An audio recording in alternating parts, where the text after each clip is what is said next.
નમસ્તે વિદ્યાર્થી મિત્રો, સહજાનંદ વિદ્યાલયમાં આપ સર્વ વિદ્યાર્થીઓનું સ્વાગત છે.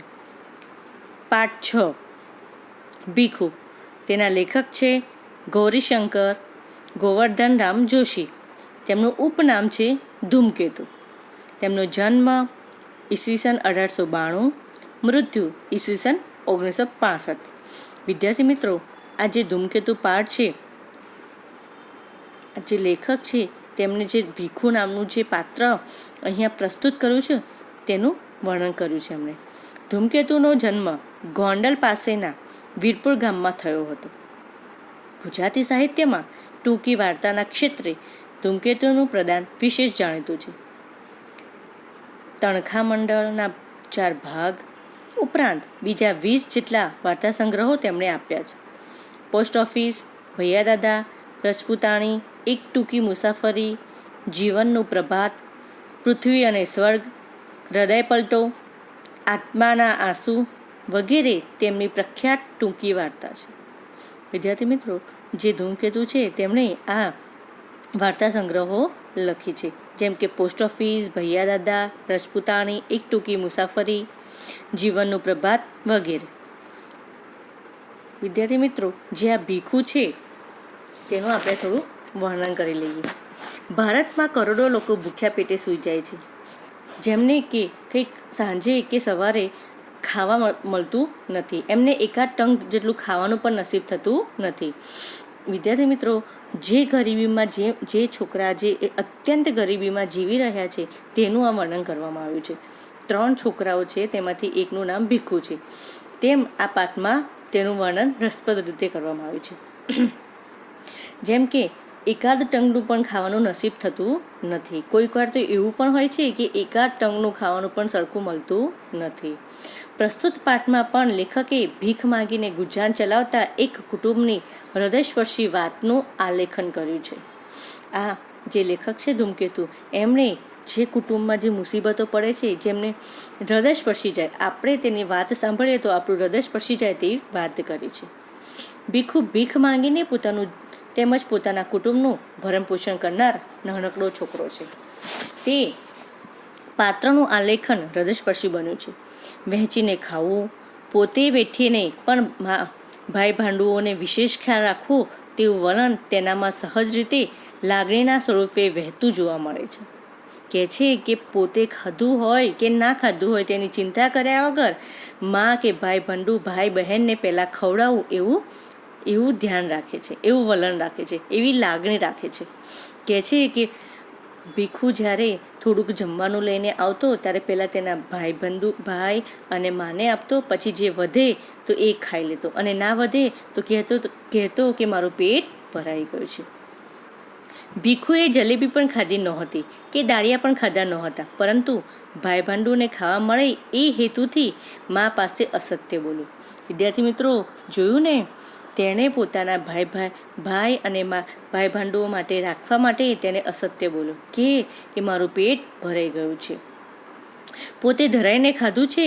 ભીખુના અંતરની આ અમીરાત એના દિલની લાગણી એના વર્તનમાં જે રીતે પ્રતિબિંબ થતી લેખકે બતાવી છે, તે સમગ્ર ઘટના સરસ આલેખન પામી છે. કહે છે કે આ જે આખી ઘટના છે તે સરસ આલેખન પામી છે.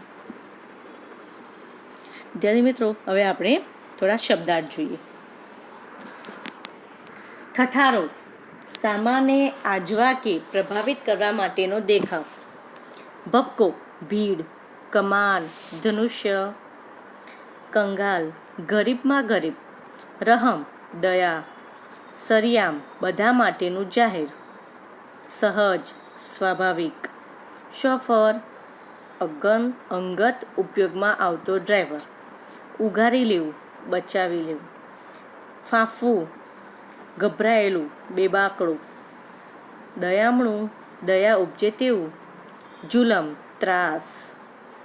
જીવાદોરી, આયુષ્યરૂપી દોરી. કલદાર, ચાંદીનો રણકાર વાળો સિક્કો. રાણી છાપ, બ્રિટનમાં રાણી વિક્ટોરિયાની છાપ વાળો સિક્કો. ભદ્ર, અમદાવાદમાં આવેલા ભદ્રના કિલ્લાનો વિસ્તાર. બાનું, સન્યારી, મેડમ. દ્રઢ, મક્કમ. ઉદ્યોગ, ધંધા રોજગાર, સંભાળવું, યાદ કરવું અને કળાવવું એટલે દેખાવવું. વિદ્યાર્થી મિત્રો, હવે આપણે પાઠ જોઈએ. સાંજના 7 થવા આવ્યા હતા અને ઊંચે ચડેલા મિલના ધુમાડા નીચે ઉતરીને વીજળીની રોશનીને ઝાંખી કરી રહ્યા હતા. કહે છે કે સાંજનો સમય થઈ ગયો હતો. મિલના ધુમાડા જે ઊંચે હતા તે હવે નીચે આવી ગયા હતા. વીજળીની રોશની ઝાંખી કરી રહ્યા હતા. મોટર, ગાડી, સાયકલ અને માણસોના ઠઠારાથી બજાર ભરચક હતું. કહે છે કે જ્યારે સાંજનો સમય હતો ત્યારે મોટરગાડી, સાયકલ, માણસોથી બજાર ભરચક હતો. અકસ્માતથી બચવા માટે હું ફૂટપાથ પર ચાલતો હતો. કહે છે કે આ બધું જોઈ એટલે હું ફૂટપાથના રસ્તે ચાલતો હતો. એક કંગાલ પર ઇતની રહમ કરો. કહે છે કે એક ગરીબ પર આટલી રહેમ કરો, એવું તેને અવાજ સંભળાયો. દર્દથી બોલાયેલા શબ્દોએ પગને આગળ જતા થંભ્યા એટલે ઊભા રહી ગયા. કહે છે કે એ પગ આગળ મૂકતા એ ઊભો રહી ગયો એ અવાજ સાંભળતા જ. તો હું 3 દરવાજા પાસે ઊભો હતો. કહે છે કે હું 3 દરવાજા પાસે ઊભો હતો. એ શબ્દો સાંભળાયા. મેં ડોકું જરાક ખેંચ્યું તો દરવાજા વચ્ચેની સાંકડી કમાનમાં એક અત્યંત કંગાળ સ્ત્રી બેઠી હતી. કહે છે કે એક અત્યંત કંગાળ એટલે ગરીબ સ્ત્રી બેઠી હતી. એટલી વારમાં તો મને રસ્તા વચ્ચે ઊભેલો જોઈને કેટલાક માણસો ધક્કા મારીને આગળ ચાલ્યા ગયા. કહે છે કે હજી હું જોવા જ જઉં છું ત્યાં સુધીમાં તો કેટલાક માણસોએ મને ધક્કો મારીને આગળ વધાર્યો. એવામાં વચ્ચેના સરિયામ માર્ગ પર એક નાના છોકરાએ ને રસ્તો ઓળંગતા મોટરના મોંમાં મૃત્યુના મુખમાં જતો જોઈ મારી રાડ ફાટી ગઈ. કહે છે કે એટલામાં તો મેં જે માર્ગ પર ચાલતો હતો ત્યાં નાનો છોકરો જોયો. તે રોડ ક્રોસ કરતા મોટરની ગાડીમાં આવી જવાનો હતો. એ જોઈ અને મારા મોઢામાંથી રાડ પડી ગઈ. સહજ એ તરફ હું દોડ્યો, થોડુંક એ તરફ હું દોડ્યો, પણ તે પહેલાં તો શોફરે અત્યંત ચાલાકીથી છોકરાને ઉઘારી લીધો. કહે છે કે શોફર એટલે અંગત ઉપયોગમાં આવતો ડ્રાઈવર. કહે છે કે એ ગાડીના ડ્રાઈવરે તેને બચાવી લીધો. તેની મા આગળ વધીને હાંફતી ફાંફતી દોડતી હતી. કહે છે કે એની મા એ જોઈને બેબાકડી બની ગયેલી, ગભરાયેલી એની મા એના તરફ દોડી રહી હતી. તેના તરફ એક ઠપકો ભરી નજર નાખી હોર્ન વગાડી મોટર આગળ ચલાવી મૂકી. કહે છે કે એ જોઈ અને ગાડીનો જે હોર્ન વગાડતી હતી અને એ ગાડી આગળ ચાલવા માંડી. હું પાછો હટ્યો. ત્યાં એક જણા સાથે ભટકાયો. કહે છે કે હું ત્યાંથી પાછો ફર્યો, ત્યાં એક માણસ સાથે હું ભટકાયો. માફ કરજો માસ્તર કહીને એક જણો ભટકાતો ચાલ્યો ગયો. કહે છે કે એક માણસે ધક્કો માર્યો, ભટકાયો, તેને કીધું કે માફ કરજો. એ ભટકાઈને તે આગળ ચાલ્યો. ને એટલામાં તો પેલી કંગાળ સ્ત્રીના એનામાં શબ્દો ત્રીજી વખત સંભળાયા. કહે છે એ જ સ્ત્રીના શબ્દો ત્રીજી વાર સંભળાયા. એક કંગાલ પર ઇતની રહમ કરો. કહે છે કે એક દુખિયારી પર આટલી રહેમ કરો. એ સ્ત્રી બેઠી હતી. તે ખૂણામાં અંધારામાં મેં નજર ફેરવી. તેના પગ પાસે ઉઘાડે શરીરે 3 છોકરા સૂતા હતા. કહે છે કે એના પગ પાસે ઉઘાડામાં 3 છોકરાઓ સૂતા હતા. ને તેના ખોળામાં એક નાનું બચ્ચું દયામણું મોં રાખીને અવારનવાર જવાનની સામે જોયા કરતું હતું. આવનાર જનારની સામે તે જોયા કરતું હતું. કહે છે કે જે આ સ્ત્રીનો અવાજ મેં સાંભળી અને એ બાજુ જોયું તો એ સ્ત્રીના ખોળામાં 3 નાના છોકરાઓ સૂઈ રહ્યા હતા. બાઈ અશક્ત હતી ને ગરીબી તેના પર અસહ્ય જુલમ કરી રહી હતી. કહે છે કે બાઈ નબળી હતી અને ગુલામી તેના પર અસહ્ય જુલમ કરી રહી હતી. ઊંડા ખાડા જેવી આંખોમાંથી તેજ પરવારી રહ્યું હતું. કહે છે કે એની જે આંખોના ખાડા પડી ગયા હતા તેમાંથી તેજ પરવારી રહ્યું હતું. પોતે છોકરા માટે જીવન દોરી લંબાવતી હોય એમ તેના મોં પરથી દેખાઈ રહ્યું હતું. કહે છે કે જે પોતાના છોકરાઓ માટે જીવતી હોય તેવું તેના મોં પરથી લાગી રહ્યું હતું.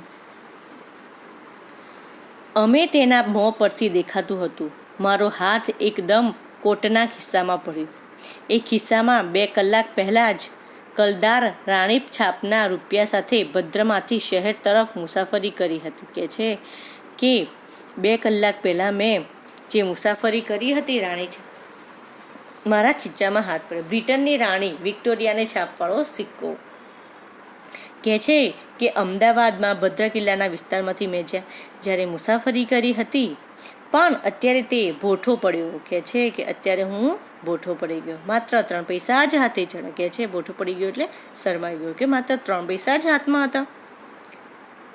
9 આના સિનેમાએ રોકડા 6.25 આને હોટલે ઉપાડી લીધા હતા. કહે છે કે 9 આના સિનેમાએ ને 6 આના હોટલે લઈ લીધા હતા. સાધારણ માણસોના આવા તદ્દન સામાન્ય વિલાસમાંથી પણ ઘણા જણ પોષી શકાય તેમ છે. એ પસાર થઈ જતા વિચારને સામે હાથ ખિસ્સામાંથી બહાર કાઢ્યો. કહે છે કે આટલા પૈસા તો અહીંયા જોઈશે. 3 પૈસા પેલી બાઈના હાથમાં પડ્યા ને પૈસાના ખળભળાટથી જાગેલું એક છોકરું મને ફરી સવાતું તે પહેલાં હું દૂર થઈ ગયો. કહે છે કે એ પૈસાના અવાજથી એ છોકરું મારી સામે જોવે એના પહેલાં હું દૂર થઈ ગયો. પણ અનાયાસે જ છોકરાના શબ્દો કાન પર પડ્યા. માં, કંઈ ખાવાનું છે? શું છે? લાવજો.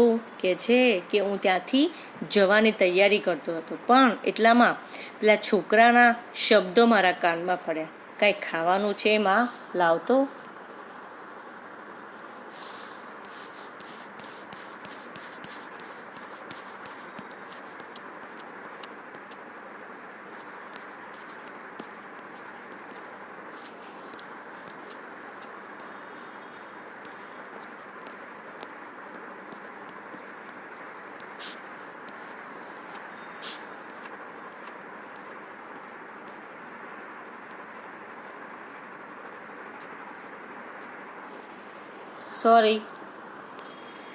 ખાવાનું તો ભાઈ લાવે ત્યારે, પણ એ ગયો ક્યાં? કહે છે કે ખાવાનું તો તારો ભાઈ લાવશે, પણ એ ગયો છે ક્યાં? પાછળથી લારીવાળાનો હટો ભાઈ હટોનો અવાજ આવતા હું એ તરફ ખસ્યો. કહે છે પેલી માં એને કહે છે કે ખાવાનું તો તારો ભાઈ લેવા ગયો છે, એ આવશે તારે મળશે. પછી જે લારીવાળા ભાઈનો અવાજ આવ્યો, હટો ભાઈ હટો અવાજ આવ્યો. એક તરફ ખસ્યો ને શિંગોડાવાળાના એક જ જાતના સ્વરોની વચ્ચે થઈ પગથી પર ચડી ગયો. કહે છે કે એ અવાજથી હું આગો થઈ ગયો. ફૂલોની છાબડીઓ પર, નાળિયેરી પર, સાબુ પર, ગોળ પર, એમ અનેક પદાર્થો પર ફરતી દ્રષ્ટિ સામેના રસ્તા પર મીઠાઈની 2 દુકાનો છે. કહે છે કે આ બધું જ મારું નજર સામે હતું. નાળિયેર પર, સાબુ પર, ગોળની દુકાન અને મીઠાઈની દુકાન. તેની આગળ જામેલી લોકોની હટ તરફ ખેંચાઈ કંઈક તહેવાર હતો ને બંને દુકાનોએ રોશની કરી હતી. કહે છે કે આ બધું જોઈ ને મને એવું લાગ્યું કે કંઈક તહેવાર હોય એવું લાગ્યું. મારા પગલાં સહજ તે તરફ વળ્યા. કહે છે કે મારા પગ એ તરફ ગયા. દુકાનમાં ગોઠવાયેલી મીઠાઈને જોવા માટે ઘણા ખરા ઊભા હતા. કહે છે એ મીઠાઈની દુકાન જે રીતે ગોઠવાયેલી હતી તેમ તેને જોવા માટે કેટલાક ઊભા હતા. કેટલી પારસી બાઈઓ મીઠાઈની ખરીદી કરતી હતી, પણ સૌથી દૂર ખૂણામાં એક નાનો 10-12 વર્ષનો છોકરો અત્યંત તૃણાથી અનિમેષ દ્રષ્ટિએ મીઠાઈના થાળ તરફ જોઈ રહ્યો હતો. આ બધું પેલા માણસ જોઈ રહ્યા છે કે આ જે મીઠાઈની દુકાનો છે ત્યાં બધી સ્ત્રીઓ મીઠાઈની ખરીદી કરે છે, પણ એક ખૂણામાં એક નાનો છોકરો 10-12 વર્ષનો છોકરો એ મીઠાઈને નિહાળી રહ્યો છે. અત્યંત તૃણાથી એટલે અત્યંત ભૂખથી એ મીઠાઈને જોઈ રહ્યો છે. ખાસ કરીને સૌથી આગળ પડેલી જલેબીના ચકચિત ગૂંચડાવાળાઓ તરફ ગૂંચડાઓને જોઈ રહ્યો હતો. અચાનક મેં એને જોયો. કહે છે કે મેં એને ઊભો રહેલો જોયો. ભક્તિભાવથી જાણે એની દ્રષ્ટિ ત્યાં ચોંટી જ રહી હતી. કહે છે હું એને જોયા જ કરતો. એના અંગ પર એકે સાજું લુગડું ન હતું કે એના ચહેરા પર આશા, નિરાશા કે એવા કોઈ જાતના ભાવ ન હતા. કહે છે કે એના શરીર પર તો એક પણ કપડું હતું નહીં. તેને એવી આશા પણ નહોતી કે મને આ મીઠાઈ મળશે, કે નિરાશા પણ નથી. હું ધીમેથી ગોળ ચકરાવો ખાઈ પેલા છોકરાને પડખે પણ જરા દૂર અંધારામાં જઈ ઊભો ને એના પર નજર ઠેરવી. કહે છે કે હું ધીમે ધીમે રહી અને એની જોડે ગયો. તે શાંત લીન બનીને જલેબી નીરખી રહ્યો હતો. કહે છે કે એ શાંત બનીને એ જલેબીને જોઈ રહ્યો હતો.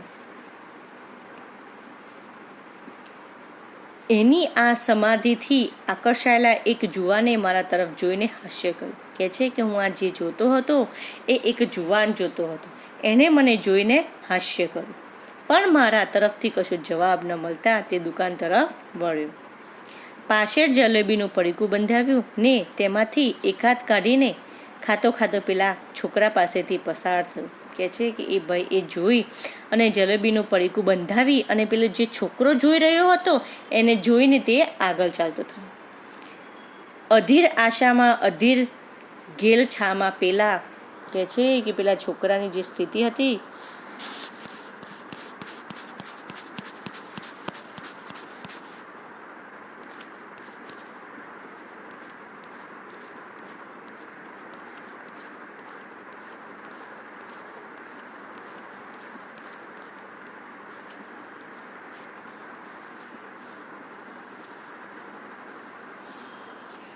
વિદ્યાર્થી મિત્રો, છોકરાએ જરાક હથેળી લંબાવી. છોકરાને એવું લાગ્યું કે એ મારા માટે લઈને આવે છે, પણ એ પડીકું બંધાવી અને એ એક એમાંથી કાઢી અને ખાતા ખાતા આગળ નીકળી ગયો. સુગંધ લઈ શકાય એટલે નજીકથી પડીકાવાળા જુવાન સાથે જલેબીને વસાર થતી જોઈ તેનું મોં પાણી થઈ ગયું હતું. પેલા છોકરાને એવું લાગ્યું કે એ પડીકું એના માટે બંધાવ્યું છે, પણ એ જુવાન એ પડીકામાંથી એક જલેબી લઈ ખાતો ખાતો આગળ વધ્યો. પાણી થઈ ગયું હતું. તે પગના અંગૂઠા પર જરાક ઊભો થયો, નીચો થયો, ફરી શરીર ઉચક્યું અને તરફ જોઈ નીચો થયો. પોતાનો પોઠો પડેલો હાથ તેણે પોતાના લગર વગર કંગાર પહેરણમાં છુપાવી દીધો. જે એને હાથ લંબાવ્યો હતો એ એને પાછો લઈ લીધો. એ છોકરાને એવી આશા હતી કે કદાચ આ મને આપશે. પાછળથી મોટરના ભૂંગળાનો અવાજ થયો. આગળથી એક આંખ પણ નથી કે શું એમ કોઈ પારસી બાનુની સાથે આવેલા પટાવાળાએ ધમકાવ્યો ને પેલા ઊભેલા કોઈએ જા અહીં કેમ ઊભો, તારે શું લેવાનું હોય એમ કહી તેને ધિક્કાર્યો. કહે છે કે જ્યાં મીઠાઈની દુકાન છે ત્યાં કેટલાય માણસો લેવા આવે છે.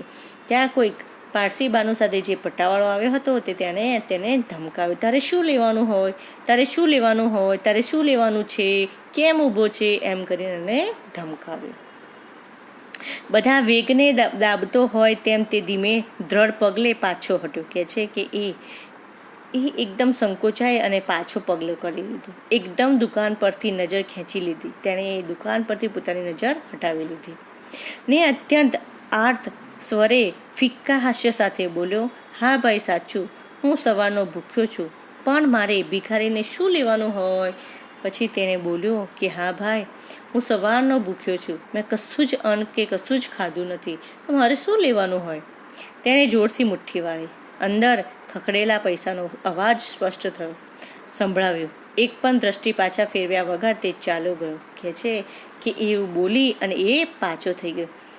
છોકરાને ભૂખના મારે તેને એવી ઈચ્છા હતી, તેને એવું થયું કે કોઈક મારા માટે કશું આપશે, પણ કોઈ એને કશું આપ્યું નહીં અને એને વળી ધિક્કાર્યો. એ પૈસાનો અવાજ સ્પષ્ટ સંભળાયો. એક પણ દ્રષ્ટિ પાછા ફેર્યા વગર તે ચાલ્યો ગયો. તેણે પોતાની દ્રષ્ટિ પાછળ એ દુકાન પર નાખ્યા વગર તે આગળ ચાલતો થયો. આ ભિખારી એક દુકાને ઊભો રહી 6 પૈસાના દાળિયા જોખાવતો હતો. અચાનક મને પેલી સ્ત્રીના શબ્દો યાદ આવ્યા. અરે, કદાચ એ દરવાજાની સાંકડી નેળમાં સડતા કુટુંબનો આ છોકરો સ્તંભ હશે. કહે છે કે મને યાદ આવ્યું કે એ પેલી માનો છોકરો તો નહીં હોય. કુટુંબના આ છોકરો સ્તંભ હશે. કદાચ શું એમ જ હશે. કહે છે ના, કદાચ શું એવું જ હશે. સામેની જ દુકાને નીચે બેસીને ધૂળમાં પોતાનું ચિત્રું પાથરી તેમાં એ દાળિયા બાંધી રહ્યો હતો. કહે છે કે જે એની જોડે પૈસા હતા તેણે દાળિયા લીધા અને એ ફાટેલા તૂટેલા જે કપડામાં એ દાળિયા બાંધીને લઈ ગયો. તેણે એક મુઠ્ઠી તેમાંથી ભરી. વીજળીના પ્રકાશમાં એ મુઠ્ઠીએ અધ્ધર જતી મેં જોઈ અને તેને ઝડપી લેવા આતુર મોં પહોળું થતું દેખાયું. કે છે કે તેણે તે દાળિયા લીધા હતા તેમાંથી એક મુઠ્ઠી ભરી, પણ મને એવું લાગ્યું કે તે તેના મોઢામાં નાખશે. મેં આતુરતાથી મોં પહોળું થતું દેખાયું. એમને એવું લાગ્યું કે આ મોં પહોળું કરીને ખાઈ લેશે હમણાં. મારી નજર પેલા ભિખારીના મોંને બંધ થઈને નીચે આવતું જોયું. તેનું વંદન કરમાઈ ગયું. કે છે કે તેનું મોઢું કરમાઈ ગયું ને તેણે ભરેલી દાળિયાની મુઠ્ઠી એમને એમ ચિત્રમાં પેસી જતી જોઈ. કે છે કે મને એવું લાગ્યું કે આ એના મોઢામાં મૂકી દેશે, ખાઈ જશે. પણ જે મુઠ્ઠી તેને મોઢા આગળ લઈ ગયો હતો તે એને પાછી લાવી અને જે ચિત્રામાં જે દાળિયા હતા એની અંદર ભેગા નાખી દીધા. ચિત્રમાં પેસી જતી હતી. ભૂખનું દુઃખ ગળી જઈને ચિત્રો મીઠાડી તે 3 દરવાજા તરફ ચાલ્યો. કે છે કે તે તેની ભૂખને સંતોષીને તે 3 દરવાજા તરફ આગળ વધ્યો અને પેલી સ્ત્રી પાસે જ ગયો. પેલા છોકરા એને વળગી જ પડ્યા ને સ્ત્રીએ પોતાની ફાટેલ તૂટેલ ગોદડી પર તેને બેસાડીને પૂછ્યું, બેટા તે કંઈ ખાધું? પેલી માએ તેને પૂછ્યું કે બેટા તે કંઈ ખાધું? મા અંગે અંગમાંથી ટાઢની ચમકારી પસાર થઈ ગઈ હતી. કે છે માએ એને પૂછ્યું કે બેટા તે કંઈ ખાધું? હા માં, તે શાંતિથી બોલ્યો, મેં તો બહુ દાળિયા ખાધા, ખૂબ પાણી પીધું ને પછી આવ્યો. કે છે કે માં મેં તો બહુ જ દાળિયા ખાધા, બહુ પાણી પીધું, પછી હું અહીંયા આવ્યો છું. અત્યાર સુધી ક્યાં રોકાણો હતો ભાઈ? એની માએ કીધું કે અત્યાર સુધી તું ક્યાં હતો? માં, પેલી જલેબીની દુકાન છે ને ત્યાં એક શેઠિયાએ મને જલેબી ખવડાવી. હે? હા માં, એ એની માને શાંતિથી જવાબ આપે છે. કહે છે કે માં, પેલા શેઠિયાએ દુકાનમાંથી મને બહુ જ જલેબી ખવડાવી અને પાણી આપ્યું. એની માં કહે છે કે એવું છે? હા. અમારો ભાગ કરતાં છોકરા કૂદી પડ્યા. છોકરાઓ શર્મિંદો થઈ ગયો. માએ તેની સામે ઠપકાથી ને સંતોષથી જોયા જ કર્યું. કહે છે કે એ છોકરાઓ તેના ભાઈઓ જે છોકરો જલેબી જે દાળિયા લઈને આવ્યો હતો તેને પૂછતો હતો, ભાઈ અમારો ભાગ. પણ પેલા છોકરાએ પોતાના ભાઈ ભાંડુ માટે અને મા માટે રાખી તેને કશું જ ખાધું નહોતું. વિદ્યાર્થી મિત્રો, જોયું ને,